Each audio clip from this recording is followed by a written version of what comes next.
आज घरी आली होती होणाऱ्या बाळाची आत्या. ती खूप दिवसाच्या नंतर आली होती म्हणून आम्ही मस्तपैकी असं गॅलरीमध्ये बसून जेवण वगैरे केलो. जेवण झाल्यानंतर मी तिला बोलले की मला असं मस्तपैकी हेअरस्टाईल घाल, कारण खूप दिवस झाले हेअरस्टाईल नाही घातले. तसं पण मी घालत पण नाही, माझे केस लांब आहे म्हणून मी घालत नाही. म्हणले तिला घाल, म्हणले ती घाबरत होती, म्हणले बाई तुझे केस दुखतील. पण मी म्हणले की नाही घाल, नाही दुखणार. आता हेअरस्टाईल घातले म्हणल्यावर लिपस्टिक तर लावणारच बघा. तरी लिपस्टिक लावली होती मी. तर तुम्हाला माझं हेअरस्टाईल आणि ह्या नवीन लुक कसं वाटते नक्की मला कमेंट करून सांगा. कोणी मला केसांना वगैरे हात लावला ना मला लगेच झोप येते बरं का. आणि तिने मला वेणी घातली होती म्हणून मला झोप येत होती. तुम्हाला पण असं होतंय का?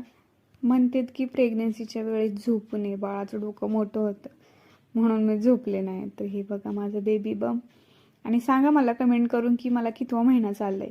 नक्की सांगा मला कमेंट करून की कितवा महिना चालू आहे माझा. तर तुम्हाला मी नेक्स्ट व्हिडिओमध्ये सांगते की माझा कोणता महिना चालू आहे. तर भेटूया नेक्स्ट व्हिडिओमध्ये. Bye bye.